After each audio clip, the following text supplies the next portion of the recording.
Hi friends, welcome back to our channel. 6ാം ക്ലാസ്സിൻ്റെ social science ക്ലാസ്സിലേക്ക് എല്ലാ കൂട്ടുകാർക്കും സ്വാഗതം. അപ്പോൾ നമ്മുടെ ഓണം എക്സാം ഒക്കെ വരാൻ പോവുകയാണ്. അപ്പോൾ അതിൽ നമ്മുടെ പോർഷനിലെ ഇമ്പോർട്ടൻ്റ് ആയിട്ടുള്ള ക്വസ്റ്റ്യൻസ് ഡിസ്കസ് ചെയ്യാൻ വേണ്ടിയിട്ടാണ് ഇപ്പോൾ നമ്മൾ ഈ വീഡിയോ ചെയ്യുന്നത്. അപ്പോൾ നമുക്ക് നോക്കി വെക്കാം. First question, what were the geographical features that motivated the rulers to opt Delhi as the centre of the power? അപ്പോൾ എന്താണ് ഈ റൂളേഴ്സ് ഡൽഹിനെ ആയിരുന്നു ഒരു സെൻറ്റർ ഓഫ് പവർ ആയിട്ട് ചൂസ് ചെയ്തിരുന്നത്? അതിനുള്ള കാരണം എന്താണ്? Aravalli mountain ranges helped Delhi to resist the invasions of enemies. അപ്പോൾ എന്താണ് ഈ ആരവല്ലി മൗണ്ടെയിൻസ് അവിടെ ഉള്ളത് കൊണ്ട് അവിടേക്ക് ഈ എനിമീസിൻ്റെ വരവിനെ ഒക്കെ അത് തടഞ്ഞു. The massive rocks of the mountain range supplied the stones of the construction of forts and buildings. അപ്പോൾ അവിടെ അവിടെ മാസീവ് ഒരുപാട് സ്റ്റോൺസും അതുപോലെ റോക്സും ഒക്കെ ഉണ്ട്. അപ്പോൾ ഇതൊക്കെ ബിൽഡിംഗ് ഉണ്ടാക്കാനൊക്കെ സഹായിച്ചു. The river Yamuna facilitated water transportation and ensured enough water supply four Delhi. അപ്പോൾ അവിടെ ഉണ്ടായിരുന്ന റിവർ യമുന റിവർ അവർക്ക് ആവശ്യമായിട്ടുള്ള വെള്ളം ഒക്കെ സപ്ലൈ ചെയ്തു. It was these geographical features that attracted the rulers to Delhi. അപ്പോൾ ഇത്തരം ജിയോഗ്രഫിക്കൽ ഫീച്ചേഴ്സ് ആണ് ഈ റൂളേഴ്സിനൊക്കെ ഡൽഹിയിലേക്ക് അട്രാക്റ്റ് ചെയ്യിപ്പിച്ചത്. ഓക്കെ, അപ്പോൾ ഇത് ഇമ്പോർട്ടൻ്റ് ആയിട്ടുള്ള ഒരു ക്വസ്റ്റ്യൻ ആണ്. ഒരുപാട് പ്രാവശ്യം ചോദിച്ചിട്ടുള്ള ഒരു ക്വസ്റ്റ്യൻ കൂടെയാണ്. അപ്പോൾ കൂട്ടുകാരിത് നോക്കി വയ്ക്കുക. ഓക്കെ, നമുക്ക് അടുത്ത ക്വസ്റ്റ്യൻ എന്താണെന്ന് നോക്കി നോക്കാം. What were the names of the major Mughal rulers? അപ്പോൾ മേജർ മുഗൾ റൂളേഴ്സിൻ്റെ ഒരു ഫ്ലോ ചാർട്ട് പോലെ നമ്മൾ പഠിച്ചിട്ടുണ്ട്. അപ്പോൾ അപ്പോൾ അതൊന്ന് നോക്കി നോക്കുക. ആദ്യത്തെ ആരാണ്? ബാബറാണ്. 5026 മുതൽ 5030 വരെയാണ്. പിന്നെ ഹുമയൂനാണ്. ഹുമയൂൺ 2 വട്ടം ഭരിച്ചിട്ടുണ്ട്. 1530 മുതൽ 1540 വരെയും. അതുപോലെ തന്നെ 1555 മുതൽ 1556 വരെ. അപ്പോൾ അത് കഴിഞ്ഞിട്ട് ആരാണ്? അത് കഴിഞ്ഞിട്ട് അക്ബറാണ്. അക്ബറിൻ്റെ പീരീഡ് എന്ന് പറയുന്നത് 1556 മുതൽ 1605 വരെയാണ്. ഇനി ജഹാംഗീറിൻ്റെ ആണെങ്കിൽ 1605 മുതൽ 1627.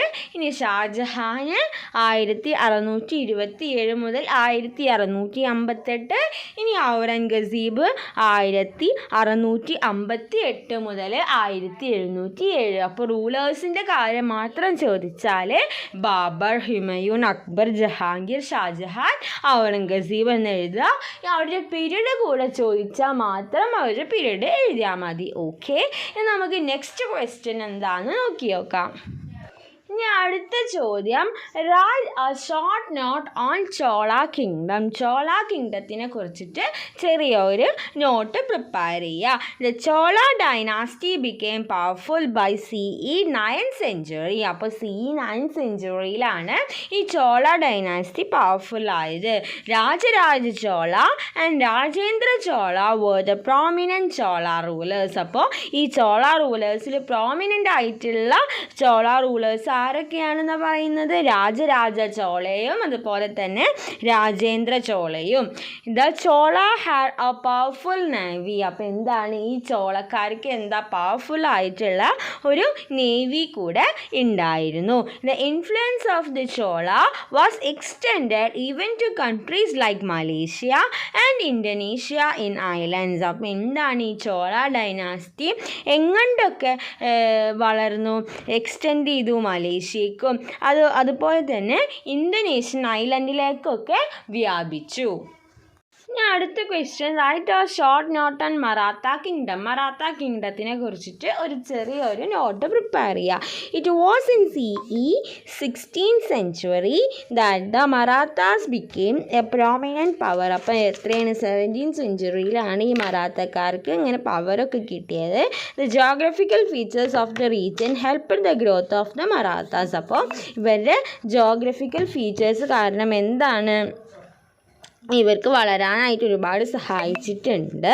The Vindhya Satpura mountain ranges and the Narmada Tapti rivers separated the Maratha region from the nearby regions. അപ്പോൾ എന്താണ് ദ വിദ്യ സത്പുര മൗണ്ടെയിൻ റേഞ്ചസും അതുപോലെ തന്നെ നർമ്മദ താപ്തി റിവേഴ്സും എന്ത് ചെയ്തു, അവിടെ അടുത്തുള്ള സ്ഥലത്തിൽ നിന്നും ഈ മറാത്തനെ സെപ്പറേറ്റ് ചെയ്ത് വെച്ചു.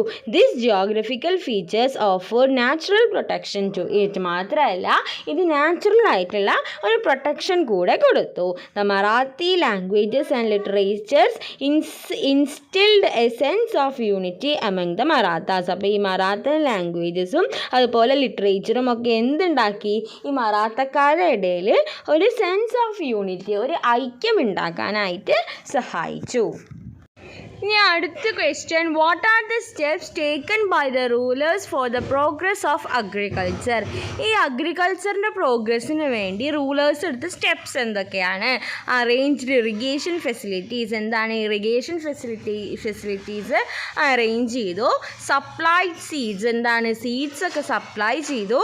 Granted tax relaxation. എന്താണ് ഒരു ടാക്സ് റിലാക്സേഷൻ ഗ്രാൻറ്റ് ചെയ്തു. അപ്പോൾ ഇതൊക്കെയാണ് അഗ്രികൾച്ചറിൻ്റെ പ്രോഗ്രസ്സിന് വേണ്ടി റൂളേഴ്സ് എടുത്ത steps. Name the foreigners who engaged in trade with India. ഇന്ത്യനായിട്ട് ട്രേഡ് ചെയ്തിട്ടുള്ള ഫോറിനേഴ്സ് ആരൊക്കെയാണ്? Chinese, Arabs, Portuguese, Dutch, English, French. Social and economic inequalities existed among the people back then. What were they? എന്താണ് social inequalities ഒക്കെ ഉണ്ടായിരുന്നു. അപ്പോൾ അത് എന്തൊക്കെയാണെന്നാണ് question.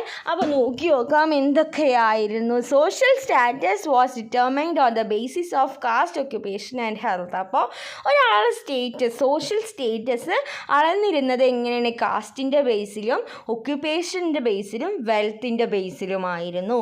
അതുപോലെ Kings, Lord's, priest, officers etcetera enjoyed high social status. എന്താണ് കിങ്സും ലോർഡ്സും പ്രീസ്റ്റും ഓഫീസേഴ്സും ഒക്കെ എന്താണ് അവർക്കായിരുന്നു വലിയ സോഷ്യൽ സ്റ്റാറ്റസ് ഉണ്ടായിരുന്നത്.